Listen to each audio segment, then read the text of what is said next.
When you look at the Cowboys over the course of the last couple weeks, can you pinpoint one thing? What's really been the key for this team turning things around? Well, one of the keys was, and one of the things we were critical about, was their inability to have any type of consistency on the road. They had lost on the road and hadn't played the type of football that they had thought coming into this season. Because coming into the season, to not think that Dallas would be in the playoff hunt and wouldn't be fighting for the NFC East, that wouldn't be being realistic to what type of talent that they did have. So the inability to be able to play on the road, even at home, the inconsistency as far as the passing game, the inability to be able to make big plays. That's why before the trade deadline, they go out and they trade for someone like Amari Cooper. So they're playing football like in a phone booth, and their margin of error, even though they did have a good defense, if the defense let down, their offense wasn't explosive enough to be able to support them. Zeke was having a good season, but time after time in critical situations, the problem with Dallas was Dak Prescott could not make plays in the passing game, and their wide receivers and lack of a tight end, they were not difference makers on the outside. So did Dak really have a realistic, and the reason why we talked about Amari in the trade, we thought that Dallas couldn't really evaluate Dak fairly unless they had a number one receiver. Right. And yesterday, that's what they were able to do. Even as we broke down what they should do before the game, Nick's like, listen, they got their best player is Ezekiel Elliott. They should lean on him, which they did do yesterday. But, man, the game is easier when you can open it up with that passing game. They threw the ball more than I thought they would, and they had more success in the passing game than I thought they would. I went into that game. Washington had forced a turnover in every game all season.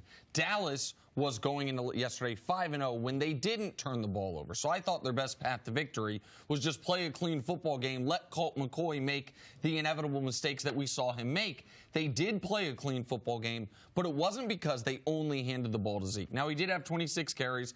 I thought Zeke got them started. I thought that opening drive was critical, and he got them started on the right foot. They jumped out 7-0, but then they don't score again until the tail end of the first half in a squandered red zone opportunity. They had to settle for a field goal.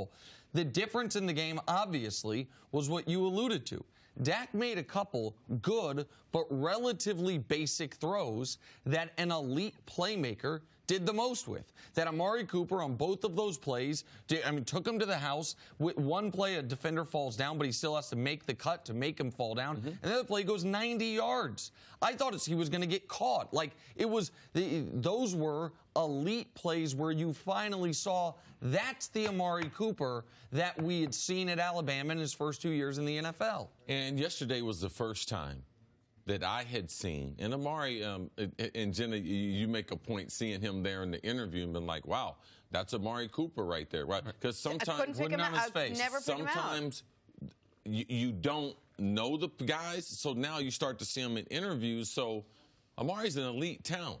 He's an explosive wide receiver. He's a complete route runner. He can run in the slot. He can play outside. His yards after the catch. I mean, yesterday, I was like trying to listen, enough's enough, Amari.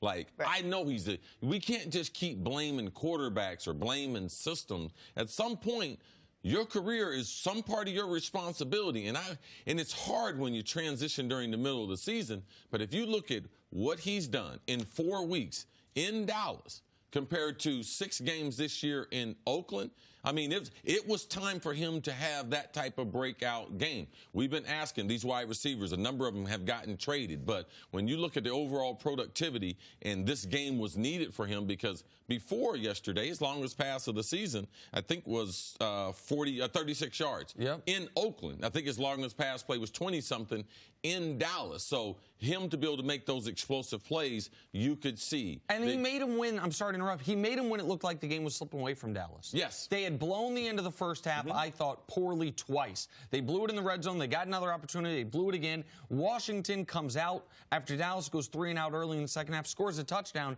Now, all of a sudden, it felt to me, Jenna, that a game Dallas had been in control of, they're trailing.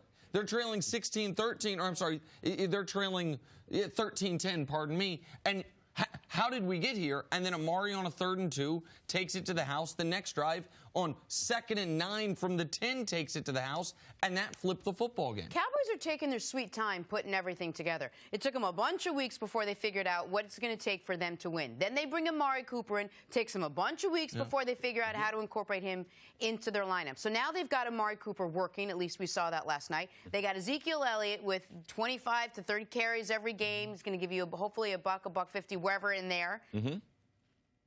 Did they put everything together? Like, is this it now? Is this the team? How far can a team with both of these weapons go? This is the thing. We have to be honest. Dallas was wrong this offseason. All right, they were wrong about Dez Bryant, and they didn't have an adequate replacement for Jason Witten.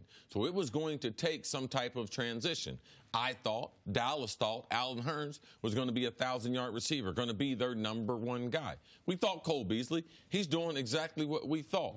We thought Deontay Thompson would help him out. He's no longer with the team. So we were wrong about that. But they didn't sit and wait for 2019. They said, we know we were wrong. We're going to make a trade for Amari Cooper. So in doing that, a lot like the Cavs did last year, we have to recalibrate the team. Give them a chance to be able to see a month with Amari Cooper. But I'm going to tell you, if you put 8 guys at the line of scrimmage, Amari Cooper will run off with it. So you have to be able to put some coverage towards him. So that part right there, Jenna, and they're in a unique year where the Washington Redskins, they lost 2 games in a row. They've lost a number of starters, and they're leaking oil and will not make it to the finish line. This is the kind of year that, yeah, you could take some time to get it together. So at 6-5, this is not where they want it to be, but this is a salvageable season, and they are sure enough the front runner to win their division and get themselves in the playoffs. The drastic front runner. Our great producer Brumley and I every week do on Monday or Tuesday after football, we do what we call cross-offs. Great is not typically a word I put with you or Brum. I didn't assign it to myself. I assigned it to Brum. Our great producer Brumley, we do cross-offs, which is, so basically after 3 weeks of the year, we're like, we can cross off the Bills as far as teams that we know are not going to make the postseason. I can cross off Washington. Washington's cooked. I know they're 6-5. I understand they're tied for first in their division. They're going the wrong way. Lost 3 of 4. Lost 3 of 4. Since those offensive linemen have gone down, this great Adrian Peterson redemption story, that's gone out the window the last month. The last month, he's giving you 40 yards a game on 3 yards per carry. Now they also have Colt McCoy, otherwise known as a poor man's Ryan Fitzpatrick at quarterback. And you don't want to be a poor man's anything Ryan Fitzpatrick. You can cross them off. They're done. So unless Philly all of a sudden is going to have some revelation and turn into the team they were last year. OBJ wants to run the table and win the next. Okay, yeah. Or unless the Giants go from 1-7 to 9-7, the Cowboys don't even have to be great the rest of the way to win this division and get the home game. If they play the way they did yesterday, then you talk about them as a team. Oh, is it more than just winning a bad division? Could they be a team that could upset someone in the playoffs? But right now, they should be as confident as any team in the league as far as where they are within their own division. Because the team they were chasing is done. Washington is finished. We saw it yesterday. All right. Thanks for watching. Subscribe here to get the latest from the show. Also, be sure to check out more of the best clips from First Things First, or go watch a few segments from our other shows on FS1.